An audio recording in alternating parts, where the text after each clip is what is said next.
General James Kabarebe wigeze kuba umugaba mukuru w'ingabo z'u Rwanda yatangarije inteko ishinga amategeko ko ibihano bimwe mu bihugu by'amahanga bifatira u Rwanda bigamije gusigasira inyungu z'ibyo bihugu muri Repubulika ya Demokarasi ya Kongo. Umunyamakuru Eric Bagirubusa yakurikiranye bimwe mu byavugiwe mu nteko. Mu kiganiro yagejeje ku bari mu nteko ishinga amategeko imitwe yombi yateranye, General James Kabarebe wavuye ku rugerero yavuze ko bihano ibihugu by'amahanga biri kugenda bifatira u Rwanda birushinja gutera inkunga umutwe wa 23 mu burasirazuba bwa Repubulika ya Demokarasi ya Kongo. Hari mu kiganiro nyungurana bitekerezo ku ngenga bitekerezo ya genocide mu karere.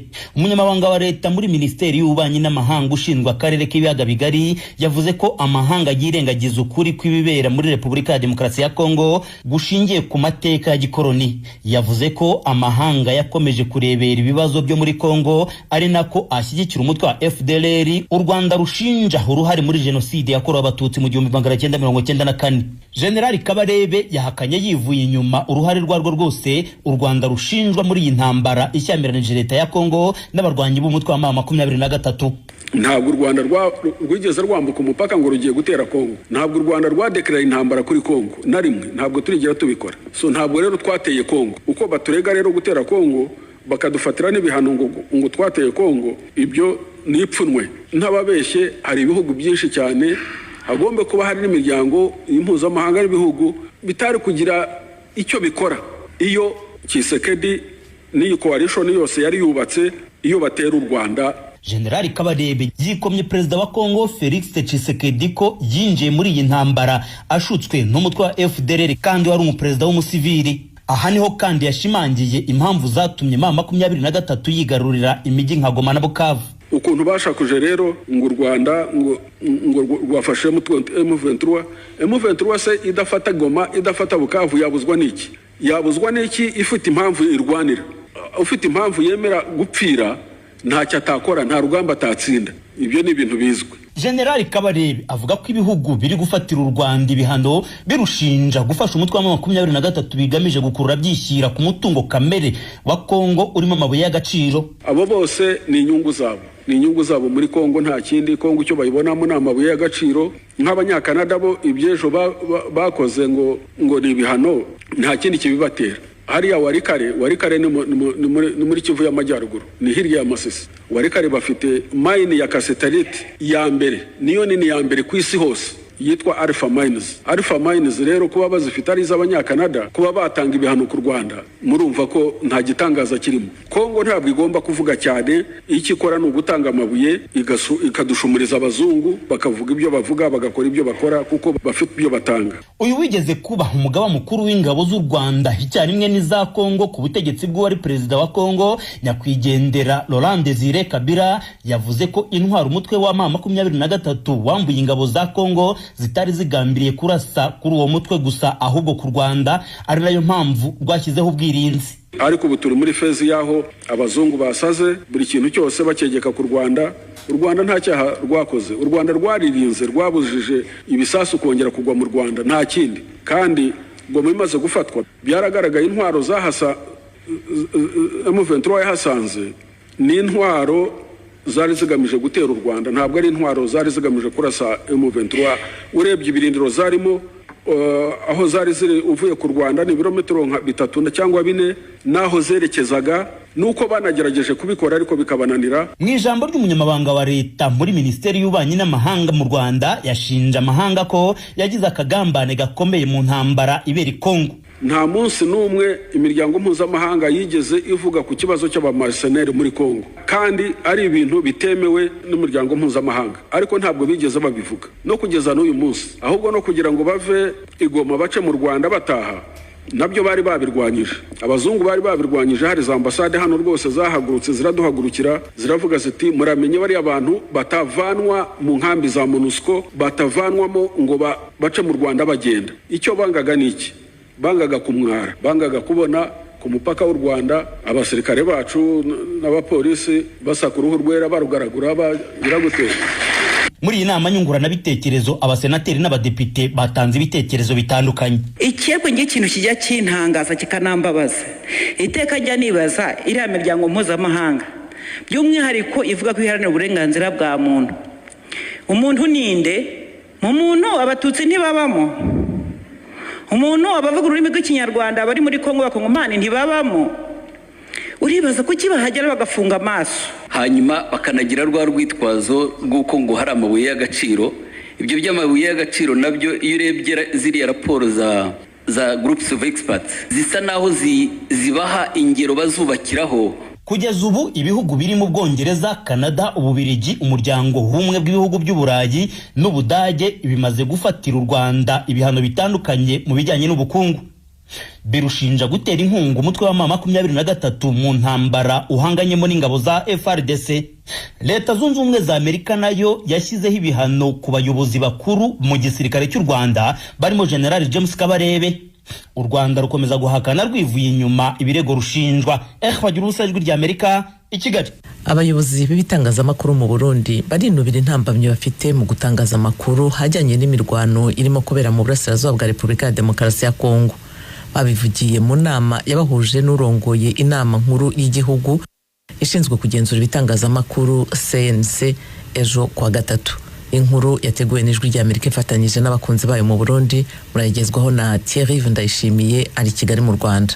Bimwe mu bibazo byagiye biragarukwaho cyane n'abarongo bimenyesha makuru muri iyo nama nibijanye no kutaronka amakuru ku ngwano imaze imisi ibera mu buseruko bwa Kongo hagati y'umugwi wa M23 n'abasoda b'ico gihugu. Abakunzi b'ijwi rya Amerika bashoboye kwitabira inama bavuga ko abagiye barafata ijambo bavuze ko bataronka abategetsi bo mu bushikiranganje butandukanye bwegwa n'ibibazo bivuye ku ngaruka z'iyi ngwano kugira ngo bagire ico babivuze ko. Stanina Hayo arongoye Radio Nderagakura ikukira ubushikiranganje bw'indero yabajije ikibazo cico sense yofasha abamenyesha makuru kugira ngo bashobore gushikira ayo makuru. Ni problématique pour les médias burundais kuko udafise resources sûres nazo zigoye kuronka nukuri bizotugora gukora ibiriko biraba mu kidugu kibanyi ca Kongo. Mugabo sinziro sense ko ari cyo fasha kubatanga ayo makuru. Urongoye inama nkuru y'igihugu ajejwe kugenzura ibimenyesha makuru sense Esperance Ndayizeye mu nyesho yatanze asa n'uwahagaze ahanini ku kugabisha abazokora amakuru yerekeye iyo ngwano yo mu buseruko bwa Kongo. Gutanga amakuru kungwa n'ikibera mu buseruko bwa Kongo nukubikora uzi yuko amakuru kuratanga ari amakuru watohoje neza kandi uyagushikirije ari umuntu ataho ahengamiye nk'uko inkuru zose umushikiriza ategerezwa kuba inkuru ataho zengamiye. Hama kandi kubera yuko ikimenyesha amakuru kitaba gifise umuntu cyangwa isema zo gutoza ayo makuru, nico gituma tuvuga duti gerageze mukore kuneza y'igihugu murimwo kandi mumenye ko inkuru muri ko muratanga ari inkuru iba itohoje. Nubwo inyishu yatanzwe uko indongozi z'ibimenyesha makuru zabandanije gusigura ko ibimenyesha makuru bikorera mu Burundi bikwiye gutanga amakuru ku bwinshi yerekeye iyo ngwano yo mu buseruko bwa Kongo. Bafatira ko leta yafashe ya mbere mu kurungika abasirikare gufasha Kongo muri iyo ngwano ku turere turiko tuberamwo ingwano duhana urubibe na tumwe mu turere tw'u Burundi kandi ingaruka zitandukanye zikaba zimaze kwibonekeza mu gihugu. Zimwe muri izo ngaruka ni impunzi zirenga 30,000 zimaze kwakirwa mu gihugu hamwe n'urudandazwa njabukambibe rwagabanutse ndetse n'ubwo hagati mu gihugu. Uretse n'iyo ngwano abayobozi b'ibimenyesha makuru ntibahengeshanije kuguma bagaruka ku ngorane abamenyesha makuru bama bagize kubijanye no kutaronka inkuru zitangwa n'abajeje bisata bitandukanye bya leta. Christian Bigirimana arongoye uruganda rwo kumenyesha makuru mu kimenyesha makuru Jimbere Cigenga gikorera ku mbuga ngurukana bumenyi agira ati hariho abantu babajije amabanga mugabo umengo bobo ntibavyumva yuko gutanga amakuru ari uburenganzira cyangwa kumenyeshwa amakuru ari uburenganzira ku murundi ari wese cyangwa ari n'itegeko ku muntu yoba afise parcelle du pouvoir. Mukorana gute n'inzego kugira icyo kintu kiyave kuko mugumye mutubwira muti murasemerera mugabo waduga ugasanga umuntu ntaguhaye inkuru urarondera amadone yose uragize equilibre ugasanga wa undi nyene vyari bihagaze ko ngo genda uvugane na nawe ngo genda uvugane n'umuvugizi ngo genda ngo je amakuru ndabise uvugana n'icegero bakaguhana hano alafe ugaca wandika inkuru uzawumva ngo twarondeye ngo bijeje ngo turamukere. abandi bo mu bimenyesha amakuru byigenga bidoze bavuga ko iyo bariko barondera amakuru rimwe na rimwe batayaronswa kuko badakorera ibimenyesha amakuru bya leta. Hari n'abamenyesha amakuru bavuze ko bimaze gushika bagakubagurwa babizira. Nadege Zerimana akorera televiziyo Tanganyika yatanze akarorero k'ingenewe na mugenzi we bakubiswe n'ibikoresho byabo bikononekara mu kwezi k'umunani k'umwaka uheze bariko batohoza inkuru y'ubunyonga ipikipiki yari yakubiswe n'abapolisi muri zone Kanyosha. Tukiriko turabaza niho twabana abantu badufata batambaye n'umwambaro w'akazi badufasha badukubita ngo mwe muri bande muri ko murabaza ibintu ngaho batera badukubita bageze turamenyesha amakuru batera badukubita baraturura mu ibarabara barakubitagura mu isako twa dufiseyo ibikoresho by'akazi baratora appareil yari iriyo turanigana barakwega tubagiye turekera ivyuma basi turekera ivyuma baranka guma bakwega tunigana badukubita twari twambaye umwambaro w'akazi twari dufise n'ibindi bituranga novuga ngaho carte de presse birangira iyo appareil bakuye ko lense yayo. Esperance Ndayize yarongoye sense yishuye kuri ico kibazo avuga ko muri leta atabyo bamenyeshejwe, anasaba ko uwo bishikiye akwiye guca bibwira bamwe mu bakozi ba sense kubijanye n'ico sense yofasha mu ngorane zo kudashikiriza amakuru ku bimenyesha amakuru muri rusangi. Esperance yishuye asa n'ushira amakosa ku bamenyesha amakuru kubwabo bakwiye kumenya uko bigenza. Mwebwe mushaka yuko amakuru muyaronka neza kubura imbere y'umuryango ico cyose cyo umenyesha amakuru ataboneka neza cyane bituma umenyesha amakuru atanga inkuru. Mugerageze mukoreshe gusonera abantu kandi mugerageze mwifate ku buryo uba amakuru abona ko muri abantu bisoneye mu nyambaro mu mvugo hama kandi mugerageze iyo muri ko murayaga mwerekana ko muri abantu bo kwizera. Ibindi bibazo bitasigaye inyuma nibijanye n'amatora yimirije mu gihugu nk'abamenyesha amakuru batarosoma karata y'umwuga ingene bazokora. Indongozi z'ibimenyesha amakuru zasabye kandi ko sense yotanga amakarata aranga bimenyereza mu mwuga wo kumenyesha amakuru hamwe n'abakorera bushake muri uwo mwuga nk'uko biri mu itegeko rigenga umwuga wo kumenyesha amakuru. Dukomereza amakuru yacu inaha muri Amerika. Perezida Donald Trump kuwa kabiri nijoro yagejeje ijambo rya mbere ku mitwe yombi y'inteko ishinga amategeko ya Leta Zunze Ubumwe za Amerika. Muri iryo jambo rye yishimiye ibyo ubutegetsi bwe bumaze kugeraho muri ibi byumweru 6. Edi Rwema yabateguriye inkuru. Ijambo rya Perezida Donald Trump imbere y'abagize imitwe yombi ya Kongre ryari rya mbere kuva atangiye manda ye ya kabiri ku itariki ya 20 y'ukwezi kwa mbere uyu mwaka. Mr. Speaker, the President of the United States.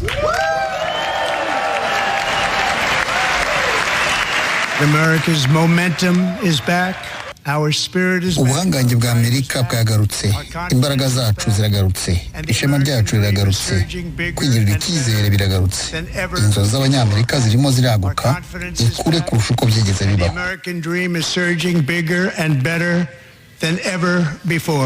Hafi minota 5 gusa Perezida Donald Trump atangiye kuvuga ijambo rye, umudepite w'umudemokrate Al Green wo muri leta ya Texas yumvikanye asakuza avuga ko Trump adafite uburenganzira bwo kugabanya amafaranga ajya muri gahunda ya leta yitwa Medicaid itanga ubufasha mu buvuzi ku bantu bafite amikoro make.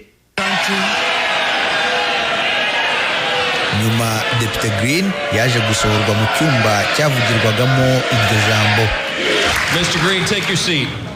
Take your seat, sir. Perezida Trump yashimangiye ko Amerika izongera imisoro ku bicuruzwa bitumizwa hanze ya Amerika nk'ibiva muri Canada, Mexique n'Ubushinwa.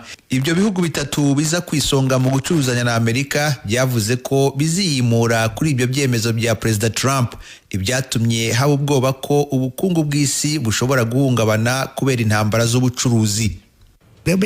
Yego hazaba guhungabana guto ariko nta kibazo bizadutera, ntabwo kuzaba kwinshi. Mu ntangiriro z'iki cyumweru Perezida Trump yatangaje ko abayahagaritse inkunga ya gisirikare Amerika yahaga Ukraine nyuma y'ubushyamirane bwagaragaye mu nama yagiranye na Perezida Volodymyr Zelensky wa Ukraine mu biganiro barimo by'uko Ukraine yaha Amerika uburenganzira ku bucukuzi bw'amabuye y'agaciro ya Ukraine. Ibi biri muri gahunda yo guhatira Ukraine kwemera ibiganiro byo guhagarika intambara yagabweho n'Uburusiya. Muri uwo mujyo twagiranye ibiganiro n'Uburusiya kandi dufite ibimenyetso bitugaragariza ko biteguye kugana inzira y'amahoro. Asubiza ijambo rya Perezida Donald Trump mu izina ry'abademokrate, Senateri Elissa Slotkin wo muri leta ya Michigan yagarutse kuri iyo nama itaragenze neza hagati ya Perezida Trump na Zelensky. And that scene in the Oval Office wasn't just a bad episode of reality TV. Ibyabaye mu biro bya perezida wabifata nk'agace kamwe kabi muri sinema. Byatweretse uko abona isi.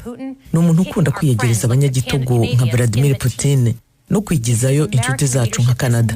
Afata Amerika nk'aho ari ikintu cyo gukinisha cyangwa cyo guciririkanya nk'ubucuruzi bw'imitungo itimukanwa. He sees American leadership as merely a series of real estate transactions. Muri iyo ngoro y'inteko ishinga amategeko, abandi bademokrate bagaragaje ugutishimira politiki ya Trump bambaye imyenda y'iroza nk'ikimenyetso kigaragaza ko politiki ye igira ingaruka mbi ku bagore n'imiryango. Abandi bari bafite ibyapa byanditseho ko umuherwe Musk ari umujura. Doge. Perhaps you've heard of it. Perhaps. Ibi aba babihera ku ngamba zikakaye zimaze gufatwa na leta nyuma y'uko umuherwe Elon Musk asabwe n'ubutegetsi bwa Perezida Trump kuvugurura imikorere ya leta, agabanya icyo bise isesagura ry'umutungo wa leta. Ibi byaviriyemo kontaro nyinshi za leta guhagarikwa, habaho no kwirukana abakozi benshi ba leta. Umukozi wa leta wese uzabangamira izi mpinduka azahagarikwa ku kanya. Turimo turakubura ruswa. Perezida Trump yavuze ko kuva yasubira ku butegetsi umutekano ku mipaka yose ya Amerika umeze neza, ko kandi umubare w'abimukira binjira mu gihugu mu buryo butemewe n'amategeko wagabanutse ku rugero rutarigera rubaho. Tukivuga kuri ijambo rya Perezida Donald Trump wa Amerika, abanyamerika benshi barimo Profeseri Pierre Damien Mvuyekure wigisha muri kaminuza muri leta ya Iowa barikurikiriye kuri televiziyo. Mugenzi wacu Geoffrey Mutagoma yavuganye nawe ejo amubaza icyamutunguye muri iryo jambo. Nukuntu yavuze ku bihugu bya Afrika 5 nje byantangaje kubona avuga ngo muri Mozambique ngo batanze miliyoni nimba 10 kugira ngo abagabo baje kwisiramuza. Icya gatatu nari ntegereje ukubana ko iki gihugu n'andi mahanga cyane Ukraine. Kongo ntabwo nabyumvise ariko harimo kuba ko muri Kongo Tshisekedi yaba yarasinye amasezerano yuko bazabaha amabuye y'agaciro ubundi urebye bakarinda igihugu cya Kongo. Byo byantangaje kubona avuga ko Zelensky yamwandikiye yanabisomye ko azaza gusinya, ariko nanone tugomba kwibuka ko ibihugu by'Uburayi bwose byakunze Zelensky bikora inama.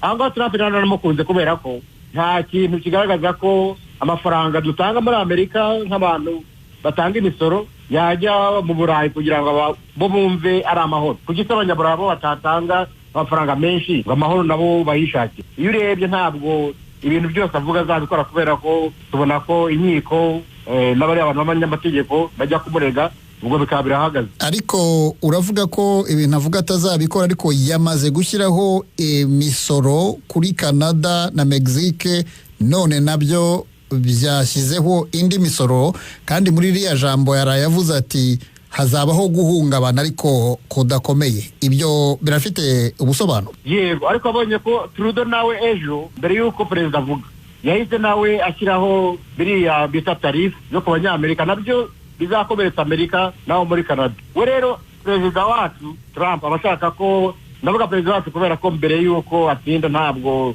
nashaka no kumureba, ariko ubu ngubu ndamureba kugira ngo umenye aho igihugu kigana. We abashaka gutera ubwoba abantu bakaza ku meza mbese bakavugana bakamusaba imbabazi bakavuga ati nyamuneka tuvanireho ibyo byabaye mbere muri Mexique na Canada, ubushinwa bwa rutari bwagira, none yarongeye. Nubwo rero ko nabo bashyizeho ikindi kintu nabo kizatuma areba ati ibintu birimo kudukoraho muri Amerika. Ni ijambo mu by'ukuri ritakiriwe neza nabo ku ruhande rw'abademokrate bari bicaye, ndetse habanje no kubaho ibintu bisa no kumumwaza. Nyuma y'iri jambo urabona ibintu muri Amerika haba imbere mu gihugu haba ku rwego rw'ububanyi n'amahanga urabona birimo byerekera hehe?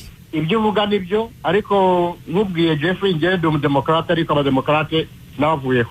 Hari ibintu avuga ugasanga abademokrate babitayemo igihe bitari ngombwa. Urugero urabona nka abana batoya bari muri primaire, kugira ngo muri primaire avuge ngo ndahindura icyo ndicyo, nari umuhungu ngiye kuba umukobwa ntabwo abademokarate bakwiye kubitaho igihe kubera ko imibare ntabwo ari minini ntabwo ari minini icyo gihe cyagombye kuba ari ikibazo cy'ababyeyi ntabwo byagombye kujya ku mashuri. Ibyo rero perezida Trump abitangiraho ugasanga bibaye binini kandi bitari binini urebye imibare ni mitoya cyane. Ibintu uko bigenda kose bizamera neza. Njyewe nemera Amerika, niyo mpamvu muri za 90 maze kurangiza mu Rwanda nta kigenda nahisemo kuguma hano. Nyamwe n'abanyeshuri banjye ni Amerika, za mpire zo muri Rome no mu Bugereki zaraguye, ariko igihugu nta kugira kigwa. Igihe cyose kizemera ko abantu babimukira baza hanze bakaza bagakora, igihugu ntaho kizajya. Mu myaka 2 tuzatora muri kongere no muri sena. Dufite uburenganzira bwo kubahindura. Dufite perezida, dufite uburenganzira bwo kumuhindura kubera ko abanyamerika ntabwo bazi icyo bashaka. Hari igihe baba bishimye, umunsi ukurikiyeho ugasanga barakaye bateye Trump. Ubutaha bazabona batoye Kamala Harris cyangwa n'undi kubera ko nanone ibi harimo kuvuga ntabwo ariko byose azabishobora. Ikonomi ntabwo ubukungu ntabwo bumeze neza cyane ku baturage. Bwana Pierre Damien Mveko, reka nkushimire cyane umwanya wa Radio Ijwi ry'Amerika. Namwe murakoze.